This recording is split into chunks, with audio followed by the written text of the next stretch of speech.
Hello दोस्तों, आप सभी का फिर से स्वागत है मेरे यूट्यूब चैनल स्टडी फॉर बड़ी में। मेरा नाम है शिवम सोनी और मैं आपके साथ में शेयर कर रहा हूं अपना एक्सपीरियंस और अपनी स्ट्रेटजी कि कैसे मैंने केवीएस और सीटेट जैसे एग्ज़ाम फर्स्ट अटैम्प्ट में क्वालिफाई कर लिए थे और आप भी ये एग्ज़ाम फर्स्ट अटैम्प्ट में क्वालिफाई अवश्य कर लेंगे।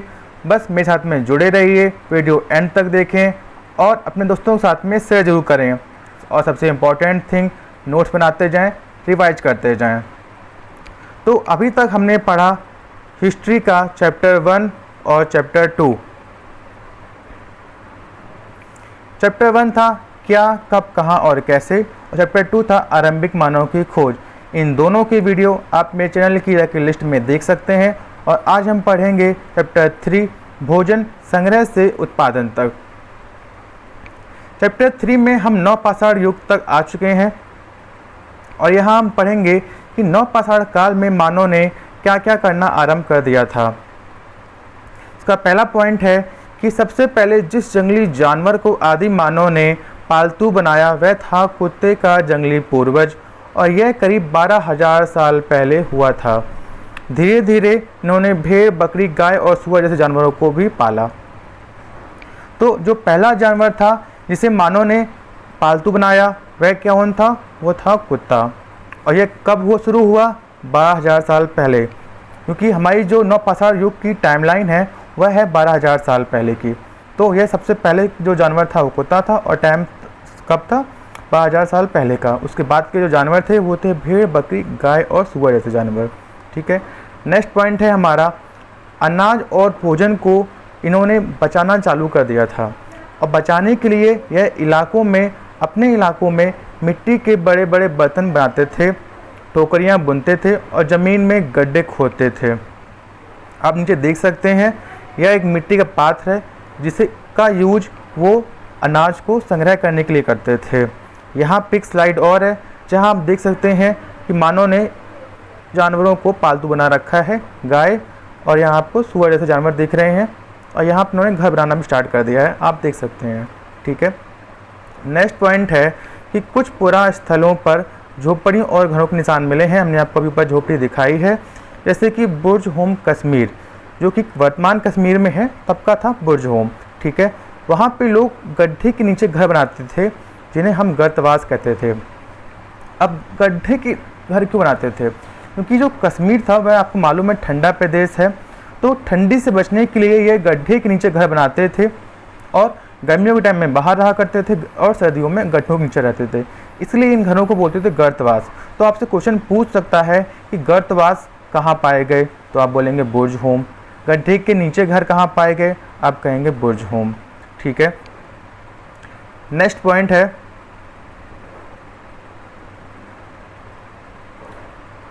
अगला जो हमारा पॉइंट है वो है मेहरगढ़ के बारे में। मेहरगढ़ हमने कल देखा था, ये आज के आधुनिक पाकिस्तान में है, लेकिन तब पूरा भारतवर्ष एक था, तो तब ये मेहरगढ़ के नाम से जाना जाता था। मेहरगढ़ जो है वो ईरान जाने वाले सबसे महत्वपूर्ण रास्ते बोलन दर्रे के पास एक हरा भरा समतल स्थान है, जहाँ के स्त्री और पुरुषों ने इस इलाके में सबसे पहले जौ, गेहूँ उगाना शुरू किया और भेड़, बकरी पालना भी सीखा। तो आपके यहाँ क्वेश्चन बनेंगे कि सबसे पहले जौ, गेहूँ उगाना कहाँ चालू हुआ नवपाषाण युग में? तो आप बोलेंगे मेहरगढ़। मेहरगढ़ कहाँ है ये भी पूछ सकते हैं, तो आप बोलेंगे बोलन दर्रा। और भेड़ बकरी पालना किसने सीखा? तो आप बोलेंगे मेहरगढ़ के लोगों ने।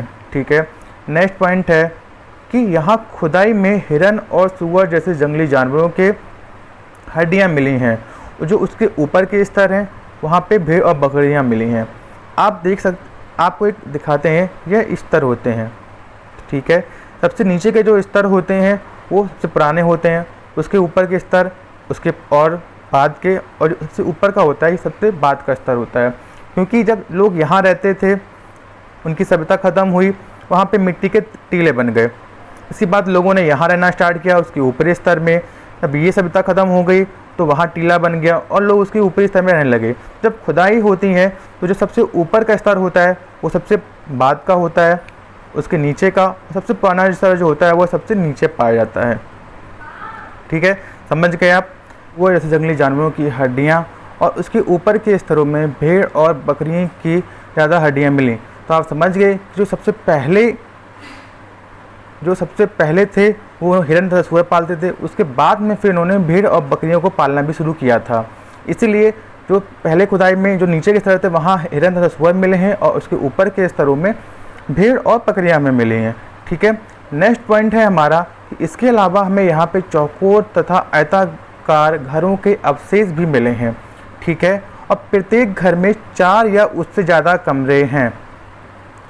आप मुझे स्लाइड में देख लीजिए, यहाँ पे 4 कमरों के घर मिले हैं। ठीक है, और 4 कमरों से ज़्यादा के भी मिले हैं, लेकिन प्रत्येक घर में कम से कम 4 कमरे मिले हैं। ये कहाँ मिले हैं? हमें मेहरगढ़ में। तो यहाँ का क्वेश्चन बनेगा कि किस पुरास्थल पे 4 कमरों के घर मिले हैं? तो आपका आंसर हो जाएगा मेहरगढ़। ठीक है, मेहरगढ़ है कहाँ पे? आधुनिक पाकिस्तान में। इसके अलावा यहाँ में एक चीज़ और मिली है कि यहाँ पे हमें कब्रें मिली हैं और जिन कब्रों में मृतक के साथ में सामान दफनाए गए हैं। जैसे कि एक कब्र में मृतक के साथ एक बकरी को दफनाया गया हुआ मिलता है हमें। तो आप नीचे यहाँ देखिए स्लाइड में, यहाँ पे ये जो मृतक व्यक्ति है इसके साथ में बकरी और सूअर जैसे जानवरों को दफनाया गया है। तो यहाँ पे आपको क्वेश्चन पूछ सकते हैं कि किस पुरास्थल में जो कब्रें मिली हैं जहाँ पे मृतक के साथ में बकरी को या जानवर को दफनाया गया था। तो आपका आंसर हो जाएगा मेहरगढ़, आधुनिक पाकिस्तान आज के। ठीक है, नेक्स्ट पॉइंट है हमारा दाऊजली हेडिंग। दाऊजली हेडिंग कहाँ है? यह पुरास्थल चीन और म्यांमार की जाने वाली रास्ते में ब्रह्मपुत्र नदी की घाटी पर है। ठीक है, और यहाँ पे खरल और मूसल जैसे पत्थरों के उपकरण मिले हैं। खरल और मूसल के उपकरण आप ये देख सकते हैं, खरल और मूसल। खरल और मूसल आप नहीं जानते हो तो ये कूटने वाला होता है, इसमें सामान कूटा जाता है, हमारे खाने पीने की चीज़ें हम लोग कूटते हैं। घर में भी हमारे मूसल होते होंगे, आप जानते हैं, वरना आप यहाँ देख सकते हैं कि खरल और मूसल पाए गए हैं। ठीक है, तो आपका यहाँ पे क्वेश्चन बनता है कि किस पुरास्थल में खरल और मूसल पाए गए हैं? तो आपका आंसर हो जाएगा दाऊजली हेडिंग, जो कि चीन और म्यांमार की सीमा में जाने वाले रास्ते में ब्रह्मपुत्र नदी की घाटी पर मिलते हैं। ठीक है, क्योंकि यहाँ पे आपको क्वेश्चन ये भी पूछ सकता है कि दाऊजली हेडिंग जो पुरास्थल है वह कहाँ पाया गया है? तो आपका आंसर होगा कि चीन और म्यांमार की जाने वाले रास्ते में ब्रह्मपुत्र नदी की घाटी के पास में। यहाँ कुछ भी ऑप्शन आपको डाल सकता है, तो इसके भी दिमाग में रखिएगा। ठीक है, नेक्स्ट स्लाइड देखते हैं। अब यहाँ पे आपकी ये कुछ फसलें हैं जो आपसे पूछी जाती हैं एग्जाम्स में कि गेहूं, जौ, भेड़, बकरी और मवेशी यह किस पुरास्थल पर पाए गए हैं? तो ये पाए गए हैं मेहरगढ़, आधुनिक पाकिस्तान। ठीक है, नेक्स्ट पॉइंट है कि चावल, मवेशी क्या होते हैं? मिट्टी पर जो खुरों के निशान, खुर यानी कि जानवर के जो पैर होते हैं उनको खुर बोलते हैं, उनके जो निशान हैं वह कहाँ पाए गए? आपका आंसर होगा महागढ़ा, आधुनिक उत्तर प्रदेश। ठीक है, नेक्स्ट पॉइंट है चावल, जानवरों की हड्डियों के टुकड़े ये कहाँ पाए गए हैं? ये पाए गए हैं कोल्डी हवा, जो कि कहाँ है? आधुनिक आज के उत्तर प्रदेश में। ओके, नेक्स्ट पॉइंट है गेहूं और दलहन ये कहाँ पाए गए? ये पाए गए गुफ्र कौल, जो कि आधुनिक कश्मीर में है। ओके, नेक्स्ट पॉइंट है गेहूं, दलहन, कुत्ते, मवेशी, भैंस, भेड़ और बकरी ये कहाँ पाए गए हैं? ये पाए गए हैं बुर्ज होम, जो कि आधुनिक कश्मीर में है। नेक्स्ट पॉइंट है गेहूं, हरे चने, जौ, भैंस और बैल इनके जो अवशेष है वो कहाँ मिले हैं? ये हमें मिले हैं चिरांद, आधुनिक बिहार।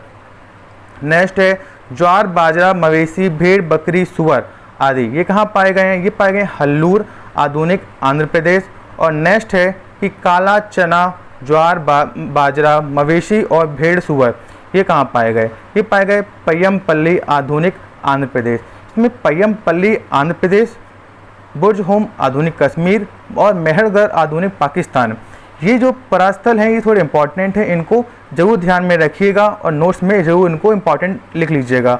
अब मैं आपको ये स्थान मैप में भी दिखा देता हूँ। बुर्ज होम आधुनिक कश्मीर, मेहरगढ़ जो कि पाकिस्तान में है, दाऊजली हेडिंग जो कि चीन और म्यांमार की सीमा में है, चिरांद आधुनिक बिहार, उसके बाद में कोल्डी हवा महागढ़ा आधुनिक उत्तर प्रदेश और पय्यमपल्ली आंध्र प्रदेश।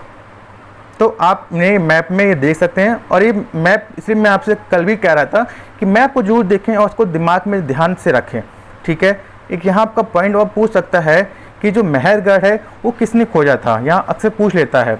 तो इसके जो आर्कियोलॉजिस्ट थे वो फ्रेंच थे, जिनका नाम था जीन फ्रैंकोइस कैरेज और कैथरीन कैरेज। यहाँ पे नाम पूछ सकता है, सन आपसे नहीं पूछेगा, ना ही पूछता है। तो आप सिर्फ नाम ध्यान में रखिए कि जीन फ्रांसिस्कोइस जैरिज एंड कैथरीन जैरिज, ठीक है। नेक्स्ट पॉइंट हम देखते हैं। अब ये जो फसलें हैं, यहाँ से क्वेश्चन और बन जाता है कि फसलें किस टाइप की हैं। तो यहाँ पे आपका एक क्वेश्चन अक्सर एग्जाम में आता है कि इनमें से रबी की फसलें कौन सी हैं। तो आप ये भी देख लें, गेहूँ, जौ, मटर और चना, सरसों, ये आपकी रबी की फसलें हैं। और ये कब उगाई जाती हैं? ये अक्टूबर नवंबर से अप्रैल मई के महीनों में उगाई जाती हैं। खरीफ की फसलें कौन सी हैं? बाजरा, कपास, ज्वार, चावल और जूट जैसी जो फसलें हैं ये जून, जुलाई, अक्टूबर और सितंबर के मंथों के बीच में उपजाई जाती हैं, ठीक है। नेक्स्ट पॉइंट है कि जायद की फसलें, इनको नकदी फसलें भी कहते हैं। क्यों? क्योंकि इनका पेमेंट हमें तुरंत मिल जाता है। लाइक सब्जियां और मौसमी फल जो कि हमारे तुरंत सेल हो जाते हैं, इसलिए इनको नकदी फसलें भी कहते हैं। ये मार्च से जून की जो टाइम है इसमें उगाए जाते हैं, ओके। नेक्स्ट पॉइंट है नवपाषाण काल, इसको नियोलिथिक एज भी कहते हैं, कि औजारों की धार को और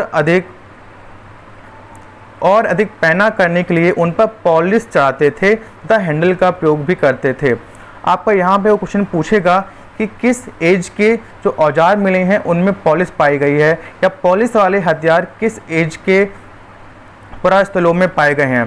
तो जो नवपाषाण काल था, न्यूलिथिक एज था, उनके जो हथियार थे आप देख सकते हैं हैंडल वाले हथियार हैं, इनमें पॉलिश हैं। इनके जो बर्तन भी इस टाइम लाइन के हैं उनमें भी आप पॉलिश देख सकते हैं। ये जो जग है, जो मटका है, ये बुर्ज होम कश्मीर में पाया गया है।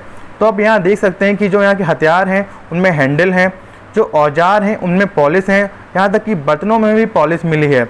तो यहाँ पे आपका क्वेश्चन पूछता है कि जो पॉलिश चढ़ाते थे वो किस काल के औजारों में चढ़ाते थे, या हैंडल प्रयोग करते थे, किस काल के औजारों में हैंडल प्रयोग करते थे। तो आपका यहाँ उत्तर हो जाएगा नवपाषाण काल, ओके। नेक्स्ट पॉइंट आप देखते हैं हम कि प्रायः कृषक और पशुपालक लोग समूह में रहना शुरू कर दिया था। जो नवपाषाण हमारी टाइमलाइन थी नवपाषाण की 12,000 साल पहले की, इसमें लोगों ने समूह में रहना शुरू कर दिया था, जिन्हें हम जनजाति कहते थे। क्या कहते थे?